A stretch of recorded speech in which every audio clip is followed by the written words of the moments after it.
brothers and sisters. Good morning to all. As we learned last Saturday the explanation of three laws of Newton, today we will show an experiment based on Newton's first law of motion. It starts with a potato and a rod. At first we place the potato on the tip of the rod, then we push the potato.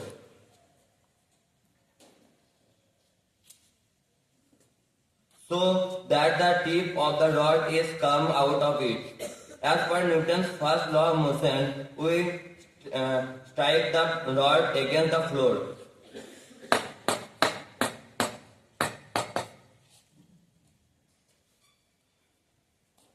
Then we observe that the potato comes downward, but the potato is not coming downward certainly at the bottom, because the friction is working here, which is arrested the motion of the potato. If we continue to do that, it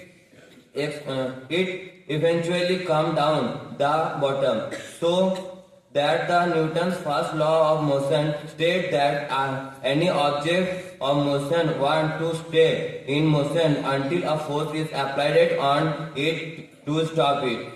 Now coming to the second part of the Newton's first law by taking a hammer and the rod with the potato. My brother simply hit the rod with hammer with a short impulsive blows.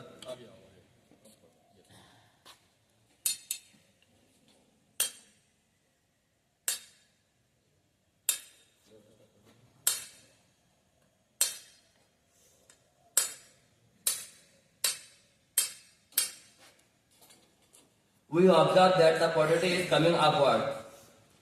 Can anyone say why it is happened? Well, that's the second part of Newton's first law, which is an object in rest wants to remain in rest until a force is applied on it to move it. In this case, the potato has a certain mass which was wanting to stay in its place. The rod was giving impulsive hit to go in the motion. Here everyone is thinking that the potato is coming upward, but in reality the rod is coming downward and the potato is fixed in its position. That's the magic of physics. इसलिए कहते हैं कि हर magic के पीछे एक logic होता है और हर लॉजिक के पीछे एक मैजिक होता है. That's all for today. Thank you and have a delightful day ahead.